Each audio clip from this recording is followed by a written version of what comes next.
Get it while you can. I'm Mark Sponsler. Welcome to the Stormsurf Video Surf Forecast for the week starting Sunday, March 13th.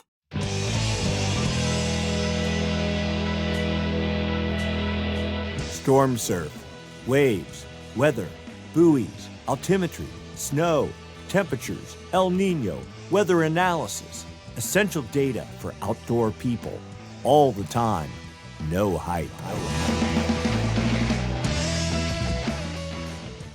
Looking at significant wave heights to the North Pacific Ocean, we have a storm producing 37-foot seas in the Gulf of Alaska aimed east. And yes, when I say get it while you can, I literally mean that because this is probably the last storm of the season, at least significant storm. And even that is marginal. It's not a huge system or anything, but there is something in the water. Make the most of it. All right, let's start digging in. And of course, if you like this video, give it a thumbs up. We'd appreciate it. Comments, questions, concerns, you know where it is, right down below. Go ahead, type it in. We try to respond pretty quickly. And if you haven't subscribed, hit the subscribe button down in the lower right-hand corner. You get automatic notifications when we post the video, typically on Sunday evenings. All right, now let's get to work. As usual, we start by looking at jet stream level winds. These winds up about 30,000 feet help support the formation of gales when they do form, help direct their track. We're looking for a dip in the jet, just like there. And what that helps do is create a counterclockwise flow aloft and down the ocean's surface. And of course, counterclockwise flows in the northern hemisphere are the hallmark of low pressure. If low pressure, if it's strong enough, generates winds. Winds, if they're strong enough, get traction on the ocean's surface, generate seas. Seas, as they radiate away from the fetch area, if they're energetic enough, turn into swell. Swell, when it hits your beach, turns into surf. So we have a trough here, supportive of gale development. It's also a little trough trying to develop here just west of the dateline. But also notice the jet is split here off Japan. That typically promotes high pressure between the split jet stream flow, and also a much more major split right here with lots of high pressure in control over off the California coast and over California. But right here and right here are two areas of interest. Moving forward, we see the trough in the Gulf move further east into Monday and kind of fade out, pushing inland on Tuesday.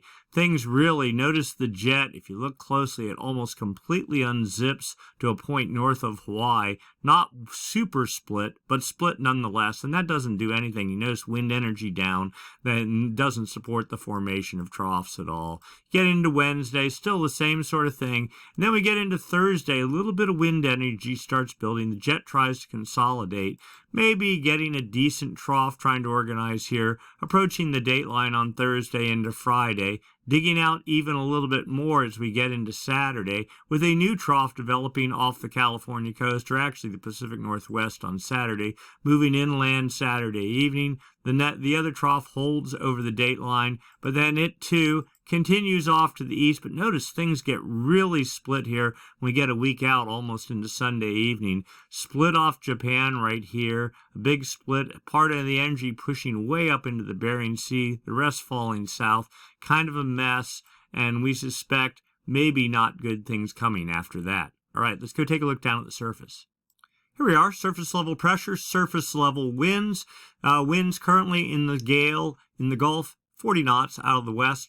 They were up as high as 55 knots for 12, almost 18 hours. Seas got up to 46 feet. We'll look at that in a minute. But things winding down now. Secondary system trying to organize over the dateline, and maybe a little patch of energy underneath that trying to tap into it. As Monday, as we get into Monday, the main gale fails. A secondary gale tries to organize but doesn't really. And then as we get into Tuesday, yet another system tries to organize, approaching the dateline with 45 knot winds, something like that, but quickly fading and out of the picture. And then things get pretty quiet.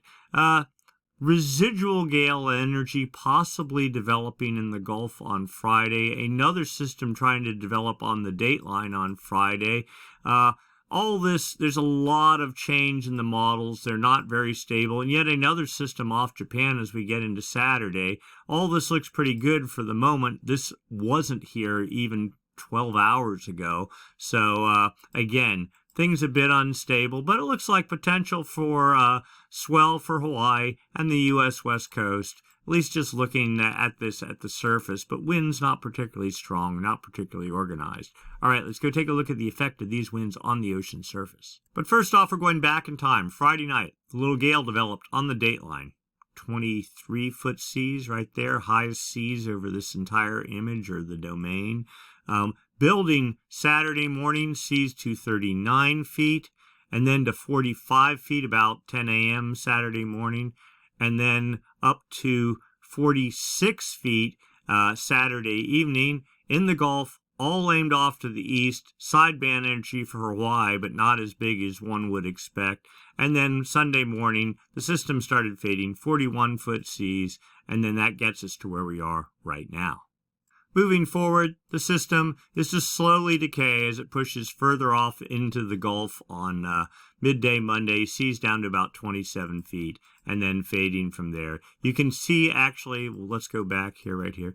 You can see the swell front right here, pushing into Hawaii, midday, Monday, something like that, and then towards the U.S. West Coast on early Tuesday through the day.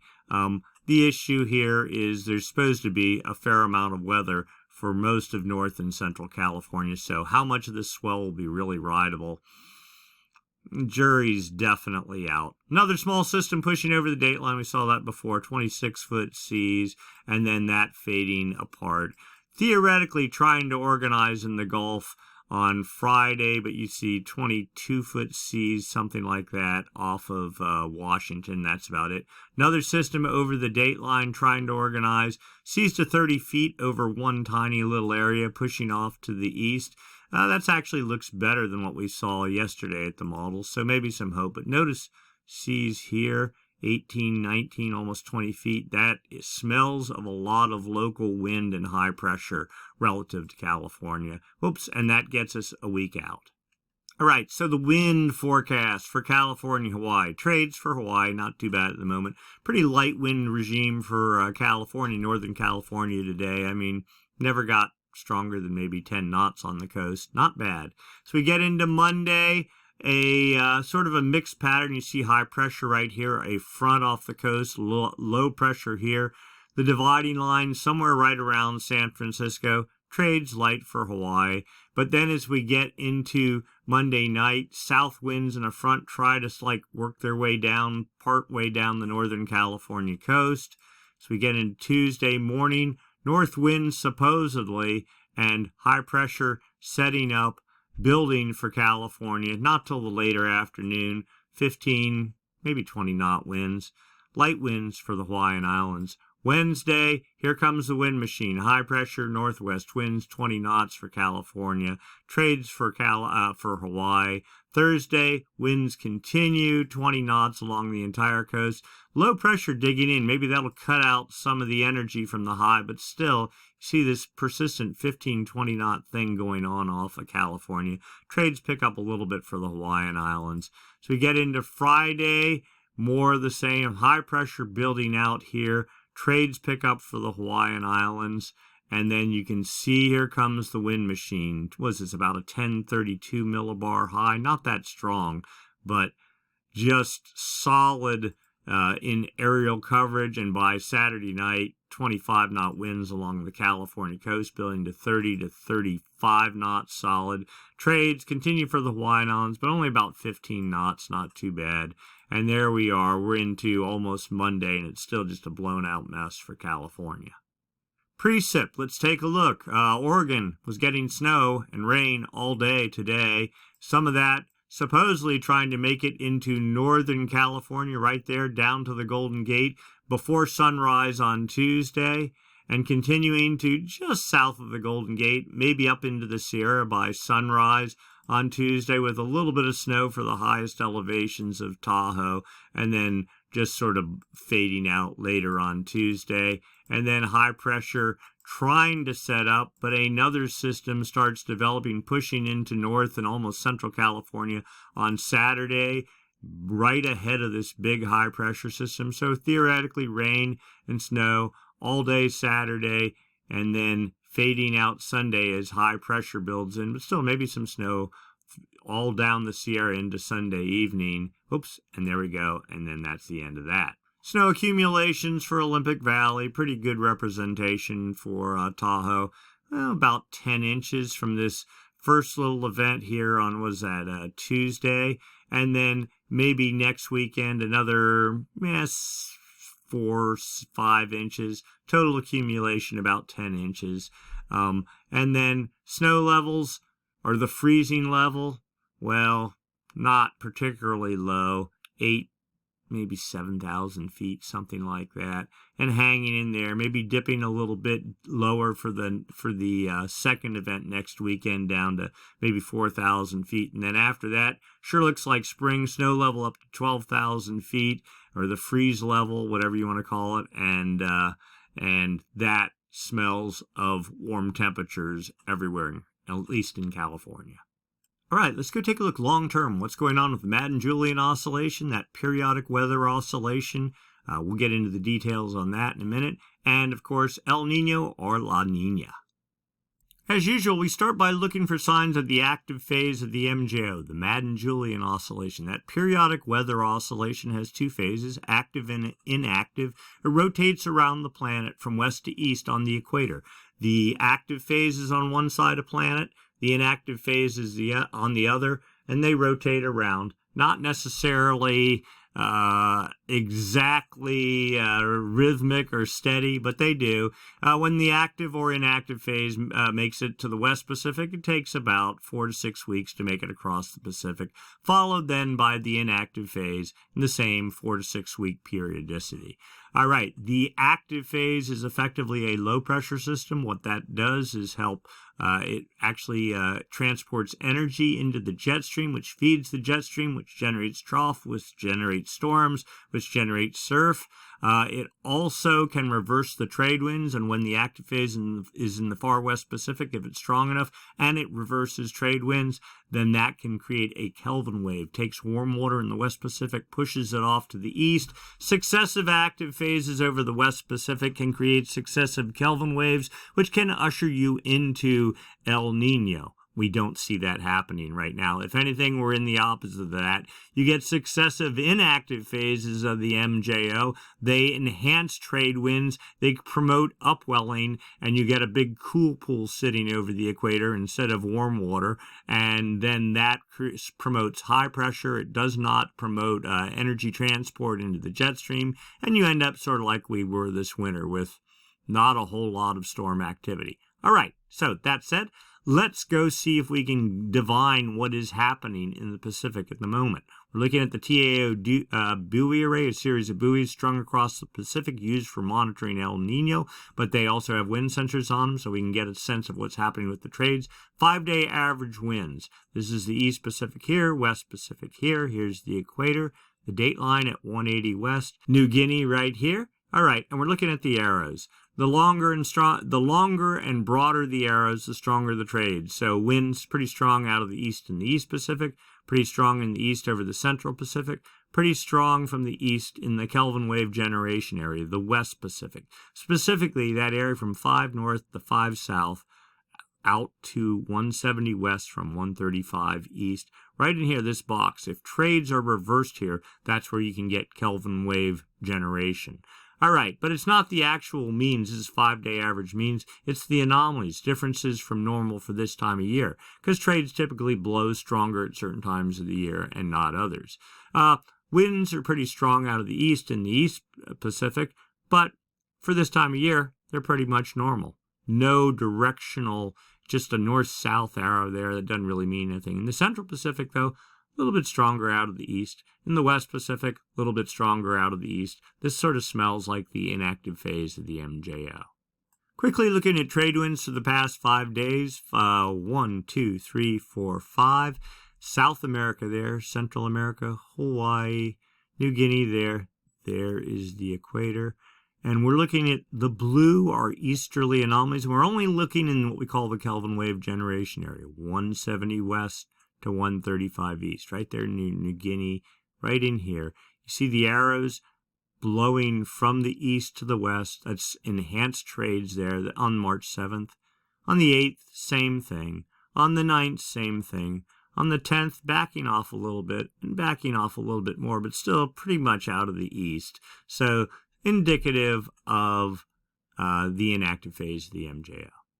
850 millibar zonal wind anomalies for the whole planet, all right? But we only care about the West Pacific because we're looking for the active phase of the MJO, and specifically in the West Pacific because that's one where it can create Kelvin waves and two where it really does its best for imparting energy to the jet stream. So 135 east, right in here to 170 west, and this is today, the 13th. So this is past history here. This is the forecast here. What you see is this giant blue-purple blob. This is easterly anomalies. The reds and yellows are westerly anomalies. They're all over in the Indian Ocean. We want to see that moving into the Pacific, but we haven't seen it. It's just, this is like a non-stop inactive phase of the MJO for all of February and now into March. And you can see for the next week, if nothing, it's only going to build stronger. So we go out, let's go out looking 2 weeks. Outgoing long-wave radiation, another component of the MJO, cloudiness or lack of cloudiness. The more sunlight reflectivity, outgoing long-wave radiation. The more sunlight that bounces off the ocean surface, that means there's no clouds, that means high pressure, that means the inactive phase of the MJO. Reds are a lot of sunlight reflectivity. The blues are where the active phase of the MJO is, low pressure, cloudiness in the Indian Ocean. In fact, there's the equator. South America there, Central America, Hawaii, New Guinea, Kelvin wave generation area right there. So this is the statistic model. It says inactive phase of the MJO in the West Pacific. 5 days from now, building. 10 days from now, building. 15 days from now, solid with the active phase locked in the Indian Ocean. The dynamic model, pretty much saying the exact same thing, maybe getting a little bit weaker at 15 days out as compared to the statistic model. But as far as these two models go, this is about as much consensus as you're going to get between them, all indicating inactive phase of the MJO for the next 2 weeks. Phase diagrams, another way to just dig in and sort of drill into each of the models. Statistic model here, dynamic model here. The MJO moves from west to east from the Indian Ocean, over the maritime continent, over the West Pacific to the East Pacific, under the United States, across the Atlantic, over Africa, back to the Indian Ocean. The heavy dot is where the active phase is right now. So in the far west Indian Ocean, the stronger the dot is away, or the further the dot is away from the circle, the stronger it is. So a very modest active phase in the far west Indian Ocean. Forecast track 1, 2, 3, all of them having it maybe moving to the far west maritime continent like Bali, that area, and anywhere from weak to moderate in strength. The dynamic model, pretty much following the same track in the west maritime continent and pretty weak 2 weeks from now. So the model's in agreement. Upper level model indicating areas favorable for precipitation. Yellows are not favorable. Greens are favorable. So this would be the active phase of the MJO. This would be the inactive phase for 40 days. Each panel 5 days long. South America, Central America, Hawaii right there. 0 is the equator. Dateline roughly there. There's New Guinea. So you see inactive phase, and if anything, a weak MJO signal, but definitely favoring the inactive phase and just sort of going on and on and on, and no real sign of the active phase at all for the next 40 days. The CFS model, 850 millibar winds, again, the east-west component of the wind, close to the surface. Past performance here, whole planet one chart, dateline running right up the middle. Kelvin wave generation area from 135 east there to about 170 west, so right there. You can see, oh, and the solid contour here, the black solid, that's the active phase of the MJO.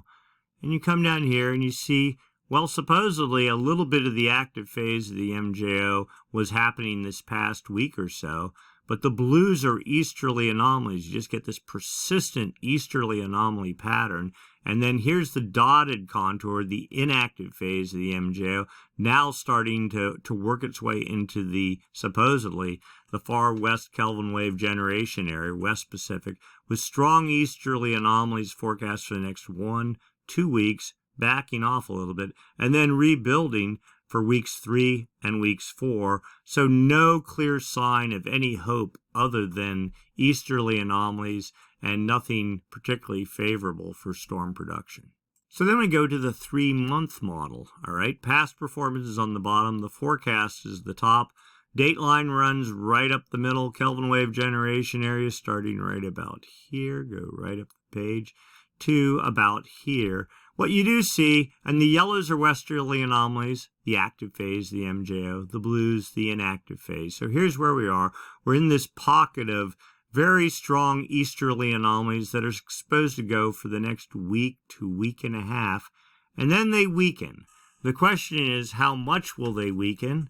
And will it really drop off dramatically like the image shows? This model's been hinting at this for months now, that there is supposed to be a significant change. It was actually supposed to happen at the end of February, but now it's looking like the end of March.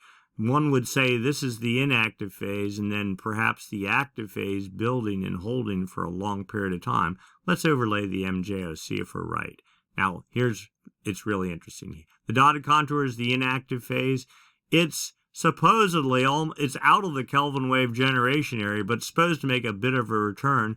The solid contour here, the active phase, is supposedly building over the Kelvin wave generation area, but these easterly anomalies are just incredibly stubborn. They won't give up.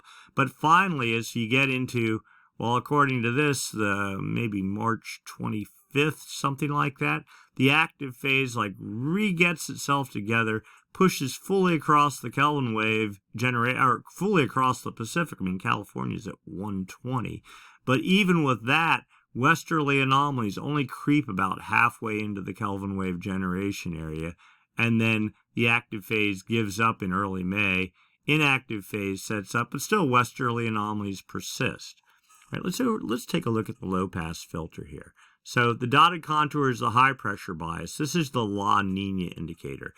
2 contours this past winter, and slowly trying to move off to the east, but honestly, now it looks like its eastward progress is going to be even slower, and a second contour rebuilds. So this looks like a resurgence of La Niña, even though it's trying to fade. The solid contour here is the low pressure bias, which has been in the Indian Ocean. The leading edge of it, this model has been hinting even a week ago. I think it was supposed to make it nearly to the date line. Now the model is backing off, saying maybe not. We had a discussion last week about a 3-year La Niña. We will get deeper into that in a minute, so hold on. All right, enough of the MJO discussion. Let's go to the La Niña discussion and the future outlook. And we're not just talking for the next couple of weeks. We're talking maybe into next fall and beyond. We're looking at subsurface temperatures, not on the ocean surface, down in the ocean. West Pacific here, East Pacific here, down 100, 200, 300 meters. That'd be about 900 feet. These are the anchor lines on the TAO buoys. The X's are the sensors on those anchor lines. You take the data from the sensors, apply a model to fill in the gaps. Notice part of the array is down here. There should be an anchor line here with a bunch of sensors, but there's nothing. Probably should be one here as well, and some others scattered about. But anyway, use the model, fill in the gaps. You see the 29-degree isotherm, 29 degrees centigrade. That's warm water. It's getting smaller and smaller compared to last week. The 28-degree isotherm was at 175 last week. It was actually over at 178 at one point. It's backtracking. The 24-degree isotherm still pushing into Ecuador, suggesting at least some modicum of warm water pushing across the Pacific. But it's not these actual temperatures, it's the anomalies, differences from normal for this time of year. We see warmer than normal temperatures here in the West Pacific, 2 degrees Celsius above normal. There was a Kelvin wave. At one point we had warm water stretching the whole way across the Pacific. That Kelvin wave is starting to fade. I think it was generated by the active phase of the MJO, I don't remember, December or something like that, early January. The last little bits of that Kelvin wave are here in the far East Pacific. This sort of brick wall pattern here of warm water not making it any further east. This is about what we saw earlier this year, only it was colder, or it was about like this. But now we're getting this little cool pool. It's not too cool. I mean, early this year, the whole East Pacific was down in -2 and 3 degree temperatures, but just this little pool. This is what we're going to be watching to see if it grows. If easterly anomalies build above here, typically that will fuel the building of cooler waters here, and we'll get into that in a minute, but keep your eye there over the coming weeks. A different model here shows this, using the same input data, shows the same picture, but last week it was just a small area of cooling. It's starting to expand in coverage and build at the surface. This is not a harbinger for the demise of La Niña. It actually smells of potentially the rebuilding of La Niña. We don't want that. Sea surface height data, that's up next. So you take satellite data, you measure the height of the ocean, take out the waves, take out the wind waves, take out the tides, and is the sphere of the ocean higher or lower than normal? And we're talking by centimeters, couple of inches, if nothing else. If you have cold water at depth, it contracts, and that'll create a divot on the ocean surface. If you have warm water at depth, it expands, that'll create a bump on the ocean surface. So looking at this data, let's get ourselves oriented. South America, Chile, Peru, Ecuador, Central America, there's Baja, California's up there. Hawaii right there. There's the equator. There's the date line. Positive anomalies here suggest warm water at depth. Negative anomalies, well, it's not too bad. You actually see positive anomalies snaking their way the whole way into Ecuador, out along the Ecuadorian coast. There's this little pocket of -10 centimeter anomalies, though, right here. And this is right where, well, in fact, that is at about 140. And let's go down here. That cool pool we just looked at 140. So, 140 west. So, this is suggesting that there is probably cool water at depth as well, with warm water sort of wrapped around it. Kind of a mixed bag at the moment. Upper ocean heat anomalies. All right, this puts everything sort of in time perspective. West Pacific here, East Pacific here. Last year, was this March? Kelvin wave made its way across the Pacific. The reds and yellows are warmer than normal temperatures. Another Kelvin wave driven by the active phase of the MJO. A third Kelvin wave in the June time frame, and then the warm water was all tapped out. Trade started nuking again. We had 1, 2, 3 upwelling Kelvin waves. They're sort of like anti-Kelvin waves, and water temperatures got cold. This is the classic La Niña signal, cold water in the East Pacific. Then in December, we had the active phase of the MJO, created a Kelvin wave, warm water pushed across. It's made it to 90 west, and that's probably about as far as it's going to go. And then you can see this building of cooler temperatures about between 140 and 150, south of Hawaii, let's say, starting to redevelop. Is this scenario where we're back into, yet again, we get a Kelvin wave, and then that? I mean, there's still some pretty decent warm temperatures building here in the West Pacific, but not unusually strong. These are things that we're going to try to sort out. All right, sea surface temperatures. Satellite data, sea surface temperature anomalies. Okay, differences from normal for this time of year. Chile, Peru, Galapagos right there, a couple little freckles. Central America, Mexico, Baja, Hawaii, the equator, right here. Colder than normal temperatures. But we have a smattering of warming developing off of Chile. Real cool waters right along Peru, but not going anywhere. Of more interest, warming off of Ecuador over the Galapagos out to almost a point south of California. Okay, and then here is the residual La Niña cool pool. It was extremely cold in this area even a couple of weeks ago. That has all just evaporated as the cool pool at depth gurgled to the surface, got squeezed out by a Kelvin wave. This warm water here is the warm water from that Kelvin wave erupting. I think we said it made it to 90 west. So right about there, right at the Galapagos, this is perfect.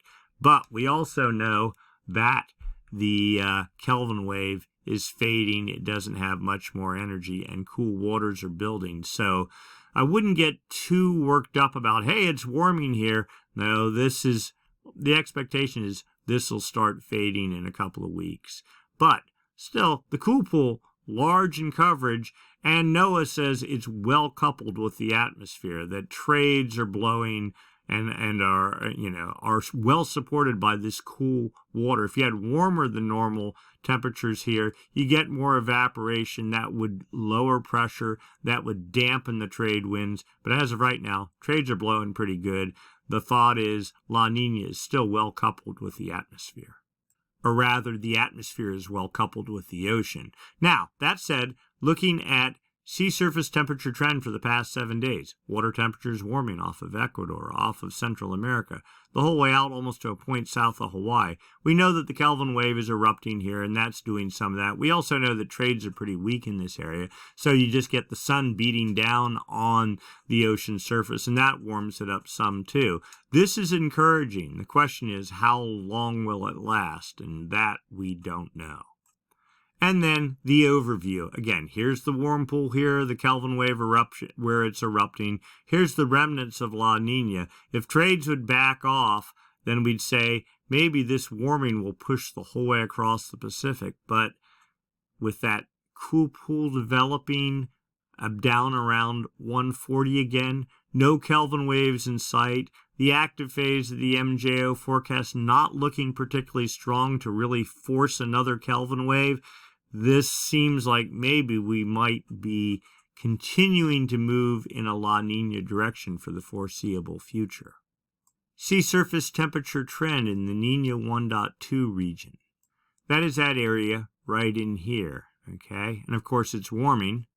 So it's no surprise to see the temperatures over the past 1, 2, 3 weeks going up. Today, 357 thousandths of a degree above normal. That's great. Still, El Niño would need to be a half a degree, and this isn't even an official area, but half a degree above normal for 5 consecutive months, and we've only gotten above the 0 line for 1, 2, 4 days. So this is not any sort of a significant trend. I mean, it's nice to see it, but we're not putting a whole lot of stock in it. The official El Niño monitoring region, the Niño 3.4 region, from the area south of California on the equator out to about the dateline, temperatures today almost a degree below normal, 946 thousandths below normal. The trend was slowly rising and now falling, and where is it going to go? That is the unknown.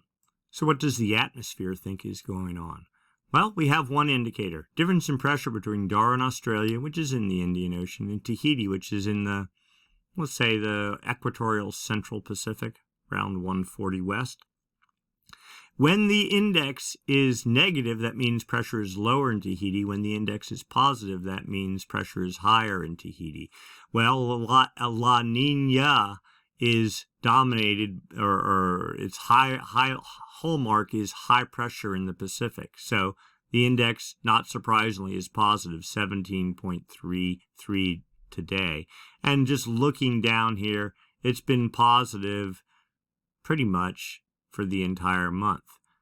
Take the noise out of it, though. You see it jumps around a lot. So the index, 30-day average, 8.90, still positive, and a bit lower than it was almost a month ago, but still not particularly low. This was up at 19 a year ago, so, and that was in the January time frame, if I recall, late January. So we're still better than that, but still pretty high, still indicative of at least the inactive phase of the MJO. The La Niña El Niño indicator, the 90-day average, plus 8.16, and it's been somewhere around there steady for a month. So still clearly indicative of this persistent long-term La Niña pattern.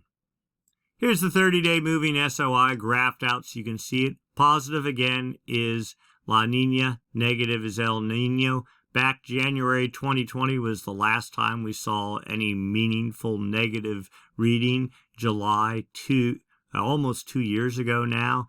And then the inactive phase of the MJO pushed the index up, pushed it up again, little active phase, and yet even stronger. We were up at plus 20 January of 2021, so that was a year ago. a little bit last summer. Active phase woke up for a couple of months, pushed the index almost negative, and then inactive phase took over, and here we are today at about 10 on this index. The other index said about 9, but clearly in La Niña territory, not as bad as we were a year ago, but still La Niña territory. Sea surface temperature forecast for the official Niño 3.4 region from the CFS model. All right, so today temperatures, according to this, about 1.1 degrees below normal. This index says almost 1 degree below normal. So the model's overstating a little bit, but it shows temperatures. This is the dotted line is the forecast going down to 1.5 degrees below normal as we get into late April, early May, and basically just holding there the whole way into November, and then maybe starting to rise. Now, this is sort of the raw data. The PDF corrected deals with some issues that the model has. This says temperatures going down to minus 1.3 degrees maybe in May, and then sort of leveling off at 1 degree below normal into the fall and winter, which is still clearly La Niña territory. It'd have to be above this line here, the ½ degree mark. No sign of that happening. So we got into a discussion maybe a week ago or so in the comments section about 3-year La Niñas and how many are there. Well, NOAA actually addressed this in their latest ocean status update. So they picked 1, 2, 3, 4, 5, 6, 7, 8 different 2-year La Niña events, and there really aren't that many. They say they're pretty rare since 1950. There's only a handful of them, but here's the El Niño threshold, ½ degree above normal. Here's the La Niña threshold, ½ degree below normal. So here's all 8 of them. The black line is the current La Niña. So we had a dip the January of the first winter.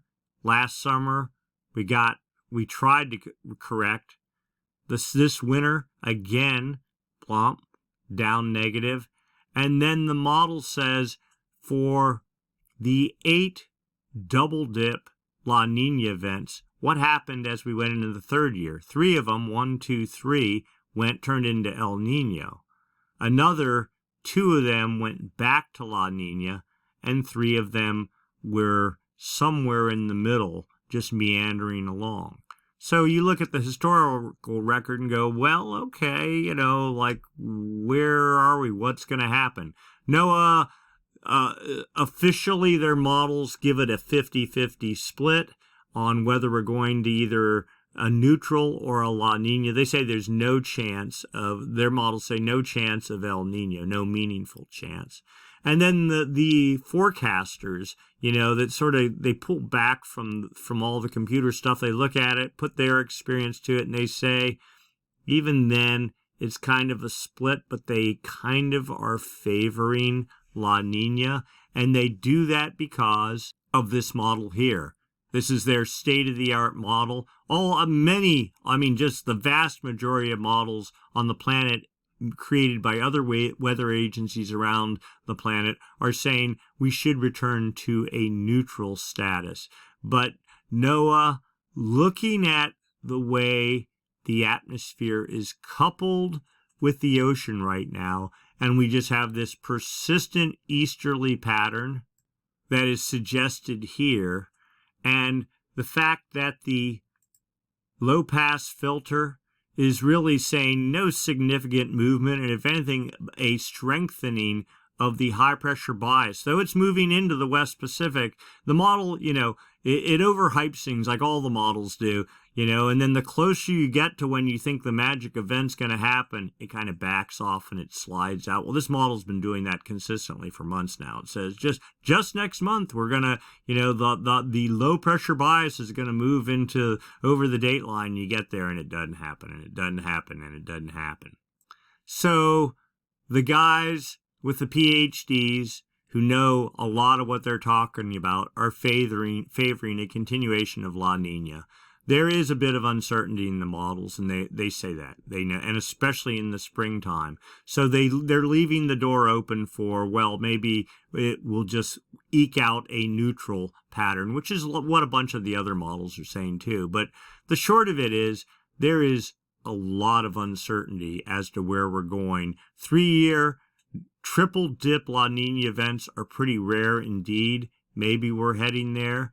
Maybe we talked about the PDO last year. Maybe that's driving some of this. Maybe this is the last stand of the PDO and it's just going to go out with a bang. And then who knows what will happen maybe a year from now. But right now, everything is sort of lining up to suggest no more, not another Kelvin wave, not another strong active phase of the MJO.